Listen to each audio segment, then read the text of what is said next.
Welcome top news today. We did not need media leaks to reveal that an officer in Egypt's intelligence agency, Captain Ashraf ElKholi, was telling presenters on Egyptian TV channels what they should say about Donald Trump's announcement concerning Jerusalem.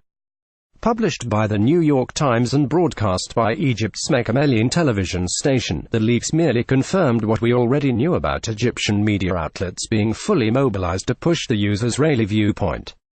Egypt's media has become just like all state institutions in the country. It is under the control of the army. Companies owned by the intelligence agency have bought most of the satellite TV stations, in addition to establishing a new satellite network, DMC. In doing so, it has taken complete control of the media and has not limited itself to instructing those working in the sector on specific policies of the government, as happened in the past. Now, the state has completely monopolized an important sector that shapes public opinion and forms the sentiments of an entire nation, which has been spoon-fed what the Israeli enemy wants. Herein lies the danger and catastrophe, as the nation's constants have changed. The enemy has become the friend and vice versa. This was exposed by the leaks. TV presenters were told to explain to the people that there is no difference between Jerusalem and Ramallah in an attempt to quell their anger and fill them with a sense of desperation and defeat. These journalists and presenters were told to say that they cannot fight Israel directly and that they must put poison in honey in order to achieve their goals. Video leak tapes reveal Egypt's support for Trump's Jerusalem decision. The presenters must do this in such a way that it seems that they are trying to preserve the blood and lives of the Palestinians, because if there is another Palestinian uprising, the victims, they didn't say martyrs, will be Palestinians and not Israelis. They must also say that they want to resolve the Palestinian issue permanently and that a new uprising would be in favor of the Islamists and Hamas, who will rise once again after a decline. This is what the intelligence officer was dictating to various presenters, and this is what they want the people to believe. The purpose of this is to play with the people's doctrinal and national constants in order to redirect the conflict compass from Israel, the nation's traditional enemy, towards the Islamist trend, particularly the Muslim Brotherhood, of which they consider Hamas to be a part, and which the intelligence agency labels as a terrorist organization. Unfortunately, they were successful with this ploy, and not just with a small section of society who have been brainwashed by this false and corrupt media that is being managed by intelligence officers. I am not concerned with who leaked the recording or who benefits from these leaks.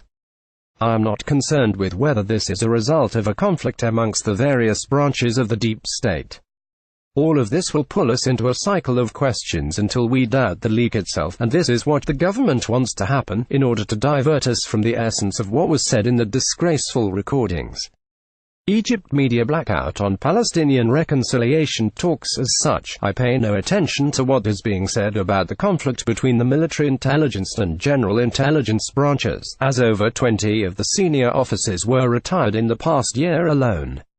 The General Intelligence Agency is currently controlled by al-Sisi's son, who also took it upon himself to form a parliament made up of individuals completely loyal to the government, as admitted by Hazem Abdel-Azim, who was associated closely with the government and in charge of the youth in al-Sisi's election campaign in 2014.